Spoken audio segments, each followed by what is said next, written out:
Good morning out there in the military world. Please take the time to subscribe below so we can build a big supportive military wife community or husband. The purpose of these videos is to kind of give you a little insight and maybe not to make you not feel quite as alone in this situation that I or yourself is in. My husband is currently at basic training. It has been 2 weeks now. I was going to make a video earlier, but it's been kind of crazy adjusting and just getting used to working and taking on all of his responsibility. So my husband is currently at Fort Jackson, South Carolina for basic combat training. I've been super busy and taking the time to adjust to not having him around. We do not have any kids, but we have quite a few animals. We have 4 chickens, 3 rabbits, and a chaotic German Shepherd dog. I feel people in the German Shepherd community right now. You all understand.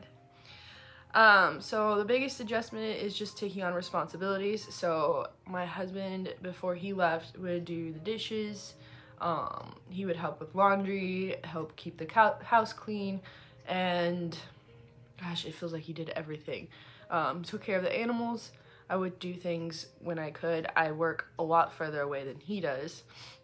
My commute daily is 40 minutes there, 40 minutes back. I lived, before we got married, I lived further away, and then I moved here. So now I'm commuting on a daily basis.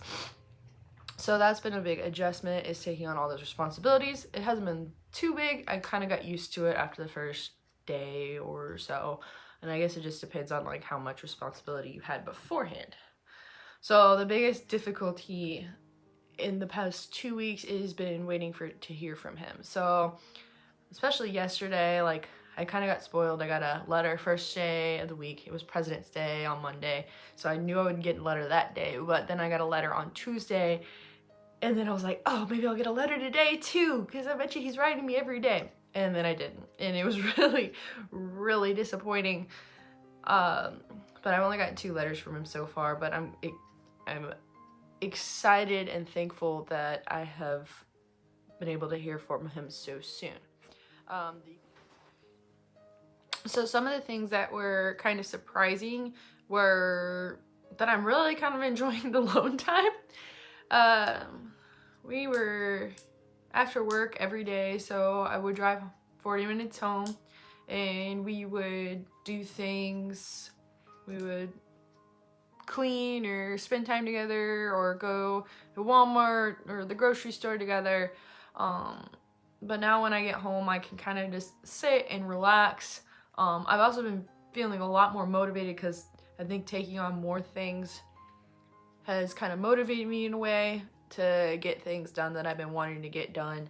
And now I'm not like, oh, I need to spend time with you because I don't see you enough kind of thing. So now I really don't see him enough, but I don't have a choice. So now I'm kind of getting things done. So the first day he left, I rearranged the living room. I don't know why, I just had this big motivation. So I was up till like midnight or 1 o'clock just rearranging the living room. I don't know why, but I enjoy it now. It's a lot more cozy. There's a few other things that I kind of have on my list that I'm planning on going to do down the road.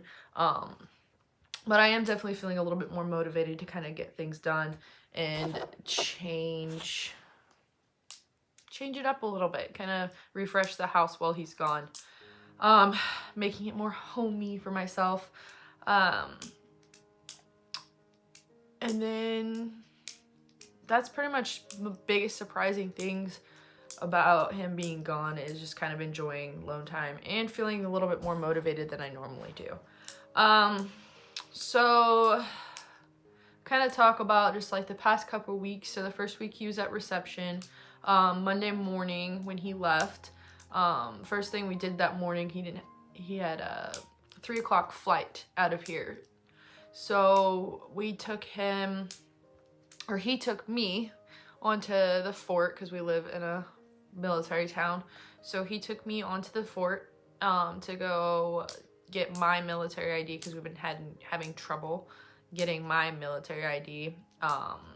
I don't know if there's some of you that are getting ready to see your significant others ship out, but make sure you get a military ID because you can use it as your insurance while they're gone. So, and then if you ever need to get up onto base or anything for whatever reason, it is just a good thing to have. So he took me up and we spent the morning up there getting my military ID, so it was a lot of fun, and it kind of stuck because we were there for so long. I mean, we got to spend time together and kind of talk, but it was just like, bleh. Not the thing that you want to do in your last moments together. So then we came home, he grabbed his stuff, and then I dropped him off at the recruiting center with my dog, and she's really obnoxious, so yay. It was just kind of emotional, and dropped him off. I wasn't kind of expecting to hear very much from him that day, but we kind of texted back and forth while he was at the airports. I did get to talk to him a couple times, and then I got to text back and forth with him until he actually arrived at reception. Once they got there, they were told that they were not be able to charge their phones after graduation, so luckily he had one of those like battery juicer things, so get one of those for them so they can juice up their phone real quick before they get them taken away. He texted me the first day he was at reception, so the day after he left. I don't know if that's a normal thing, so it might not happen for you, but he did text me and tell me that he missed me and he hadn't slept yet. Probably because he got there so late. And then I didn't really hear from him. Occasionally I'd get a text, but then I got a call the night before he was supposed to get shipped out to actual basic. We got to talk for like 45 minutes and just kind of chat. I knew it was gonna be the last time we talked for a while, so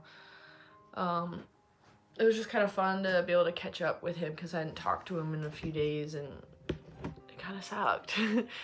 Getting used to not being able to talk to him every day. And we don't text a lot during the day because we're usually both at work, but it was just really weird. And then ever since then, when he arrived, we got one last phone call, and he just kind of gave the real quick spiel of, this is what I can have, can't have, and here's my address. Real quick. He ended up having to text it to me because he mumbles on the phone and he's really hard to understand sometimes, so him giving me an important address was not very helpful, so he ended up sending it to me in text. And then ever since then, like, I've gotten letters. His unit has a Facebook page, so that has been really nice. They posted pictures.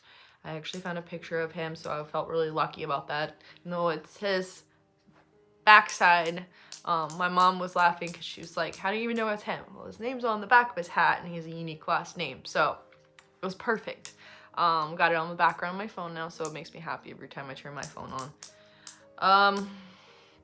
And then I've gotten letters and sent him letters and pictures, and I don't know if he's gotten any of my letters yet. I know he's gotten one from my mom. She sent one before I did. Kind of disappointing he didn't get mine first, but my mom was on top of it, and I wrote 2 letters and put them in one envelope, so. Other than that, this is pretty much it about my first 2 weeks experience. There's nothing like super exciting except for the adjustments. Please like and subscribe this video and comment any topics down below that you would like to hear about. I wouldn't mind talking about like our prep up until he left to basic, or any other ideas, anything else you want to hear. Comment down below. Till next time, stay strong, be proud, and I'll see you next time. Bye.